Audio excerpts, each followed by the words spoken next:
ৰাজ্যৰ 14খন জিলাত প্ৰায় শান্তিপূৰ্ণভাৱে সমাপ্ত পঞ্চায়ত নিৰ্বাচনৰ প্ৰথম পৰ্যায়ৰ ভোটগ্ৰহণ প্ৰক্ৰিয়া সমাপ্ত কৰি ষ্ট্ৰং ৰুমলৈ উভতিছে পলিং বিষয়াসকল। অৱশ্যে বহুকেইটা ভোটগ্ৰহণ কেন্দ্ৰত এতিয়াও ভোটদান চলি আছে। আমি আপোনালোকক ইয়া দৃশ্য দেখুৱাই আছো, যিহেতু ৰাজ্যত আজি প্ৰথম পৰ্যায়ৰ পঞ্চায়ত নিৰ্বাচন, গতিকে বৰাসহ উজনিৰ 14 জিলাত যিহেতু ভোটদান প্ৰক্ৰিয়া চলি আছে, গতিকে বৰ্তমানেও কিছু ঠাইত দেখিবলৈ পোৱা গৈছে ইয়া ভোট গ্ৰহণ প্ৰক্ৰিয়া সমাপ্ত কৰি ষ্ট্ৰং ৰুমলৈ পলিং বিষয়াসকল উভতি গৈছে। আৰু জানিব পৰা অনুসৰি আৰু দৃশ্যত আপোনালোকক দেখুৱাই আছো, বহুকেইটা ভোটগ্ৰহণ কেন্দ্ৰত বৰ্তমানেও কিন্তু ভোটদান চলি আছে। আৰু ৰাজ্যত এতিয়া নিৰ্বাচনৰ গৰম বতাহ, পঞ্চায়ত নিৰ্বাচন দুটা পৰ্যায়ত যিহেতু অনুষ্ঠিত হৈছে, আজি প্ৰথম পৰ্যায়ৰ পঞ্চায়ত নিৰ্বাচন, গতিকে বহুকেইটা ভোটগ্ৰহণ কেন্দ্ৰত এতিয়াও ভোটদান চলি আছে। তাৰে কিছু দৃশ্য দেখুৱাইছো আৰু এয়া আমি আপোনালোকক দেখুৱাই আছো ভোটগ্ৰহণ প্ৰক্ৰিয়া সমাপ্ত কৰি ষ্ট্ৰং ৰুমলৈ উভতিছে পলিং বিষয়াসকল। গতিকে শিৱসাগৰৰ পৰিৱেশ বৰ্তমান আমি আপোনালোকক দেখাব বিচাৰিছোঁ। শিৱসাগৰতো যিহেতু নিৰ্বাচনৰ গৰম বতাহ বলিছে, মুজাক্কিৰ আহমেদ আছে, আমি মুজাক্কিৰ আহমেদৰ জৰিয়তে আপোনালোকক কিছু পৰিৱেশ দেখুৱাব বিচাৰিছোঁ।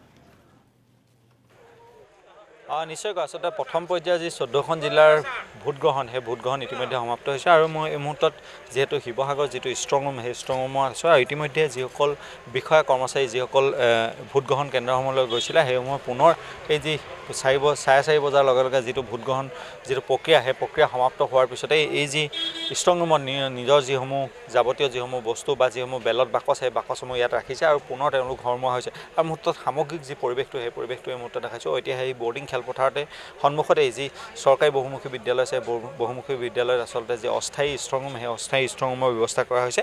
আৰু এতিয়া সামগ্ৰিক জিলাখনৰ যদি প্ৰেক্ষাপটটো যদি চাবলৈ যায়, যিহেতু আজি ইতিমধ্যে উল্লেখ কৰিছোঁ যে ৰাজ্যৰ 14খন জিলাত, শিৱসাগৰৰ লগতে ৰাজ্যৰ 14খন জিলাত যি প্ৰথম পৰ্যায়ৰ নিৰ্বাচন, সেই নিৰ্বাচন অনুষ্ঠিত হৈছিলে।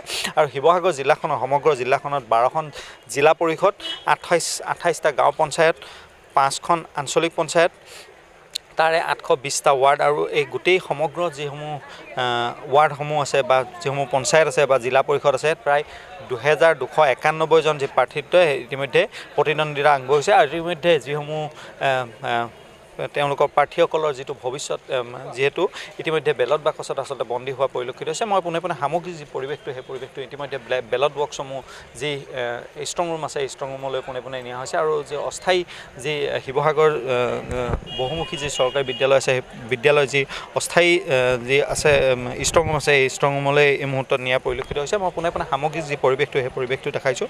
ইতিমধ্যে মই উল্লেখ কৰিছোঁ যে উৰাটোৰ যিসকল সদস্য, সেই সদস্যসকলক কোনো ধৰণৰ দলীয় প্ৰতীক চিন বা এই যি নিৰ্বাচন, সেই নিৰ্বাচন অনুষ্ঠিত হৈছিল। কিন্তু তাৰপিছত দেখা গৈছে যে জিলা পৰিষদৰ আৰু যি আঞ্চলিক পদৰ যি সদস্যৰ বাবে বিজেপি, ৰাইজৰ দল বা কংগ্ৰেছৰ এই তিনিওটা দলৰ মাজত তিনিকোণীয়া যিখন যুঁজ, সেই যুঁজ হ'ব। আৰু পৰৱৰ্তী সময়ত যিহেতু অহা 11 তাৰিখৰ দিনাখন এই গোটেই সমগ্ৰ কথা বতৰাবোৰ আচলতে পোহৰলৈ আহিব। মই পুনৰ যি শিৱসাগৰ যি চৰকাৰী উচ্চতৰ মাধ্যমিক বিদ্যালয়ৰ যি ষ্ট্ৰং ৰুম, সেই ষ্ট্ৰং ৰুমৰ যি পোনপটীয়া পৰিৱেশটো, সেই পৰিৱেশটো এই মুহূৰ্তত দেখাইছোঁ। মই সামগ্ৰিক যি পৰিৱেশটো, সেই পৰিৱেশটো এই মুহূৰ্তত দেখাইছোঁ। এই মুহূৰ্তত যিসমূহ বেলট বাকচ আছে, সেই বেলট বাকচসমূহ যিটো অস্থায়ী যি ষ্ট্ৰং ৰুম আছে, ষ্ট্ৰং ৰুমলৈ অনা হৈছে। মই সম্পূৰ্ণ যি কটকটীয়া নিৰাপত্তা ব্যৱস্থা গঢ়ি তোলা হৈছে। ইতিমধ্যে উল্লেখ কৰিছোঁ যে শিৱসাগৰ জিলাখনৰ সামগ্ৰিক সেই জিলাখনৰ যিটো প্ৰেক্ষাপট, সেই প্ৰেক্ষাপটটোৰ কথা মই ইতিমধ্যে উল্লেখ কৰিছোঁ। আৰু শিৱসাগৰ জিলাখনত যিহেতু ইতিমধ্যে উল্লেখ কৰিছোঁ যে মুঠ জিলা পৰিষদ যে 12খন আৰু আঞ্চলিক পঞ্চায়ত 5খন, গাঁও পঞ্চায়ত 82খন, আৰু তাৰ টোটেল ভোটাৰ আছিলে 5,01,152গৰাকী যি ভোটাৰ আছিলে। আৰু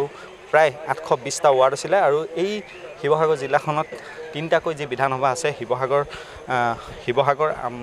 ডিমৌ আৰু নাজিৰা, এই যি বিধানসভা, সেই যিসমূহ ষ্ট্ৰং ৰুমলৈ যিসমূহ বেলট বাকচ, সেই বেলট বাকচসমূহ লৈ থৈছে। সামগ্ৰিক যি পৰিৱেশটো, সেই পৰিৱেশটো যিহেতু পোনপটীয়াকৈ প্ৰতিনিধি মই দখল কৰিছোঁ, সম্পূৰ্ণ আচলতে এক নিয়াৰিকৈ শান্তিপূৰ্ণভাৱে এই নিৰ্বাচন সম্পন্ন হৈ গৈছে। আৰু ইতিমধ্যে বহুকেইটা কেন্দ্ৰত, ডিমৌৰ বহুকেইটা কেন্দ্ৰত বা শিৱসাগৰৰ যি বহুকেইটা কেন্দ্ৰত আচলতে ইতিমধ্যে যি ভোট যি গ্ৰহণ, সেই গ্ৰহণ এতিয়াও আচলতে চলি আছে। আৰু এই মুহূৰ্তত যিহেতু আমি উল্লেখ কৰিছোঁ যে সন্ধিয়া যি 5 বজালৈকৈ প্ৰায় 60% যি ভোটদান, সেই ভোটদান হৈছে। আৰু সন্ধিয়া নিশা আচলতে বহু পৰলৈকৈ গম পোৱা যাব যে এই সম্পূৰ্ণ যি শতাংশটো, সেই শতাংশটো হয়তো 70% পৰা 75% যি ভোটগ্ৰহণ, সেই ভোটগ্ৰহণ হ'ব। ইতিমধ্যে অস্থায়ী যি ষ্ট্ৰং আছে, ষ্ট্ৰং ইতিমধ্যে উল্লেখ কৰিছোঁ শিৱসাগৰ চৰকাৰী যি উচ্চতম বহুমুখী বিদ্যালয় আছে, বহুমুখী বিদ্যালয়ৰ যি ষ্ট্ৰং ৰুম, অস্থায়ী ষ্ট্ৰং ৰুমত এই যি প্ৰাৰ্থীসকলৰ যি ভৱিষ্যত বা প্ৰাৰ্থীসকলৰ যিটো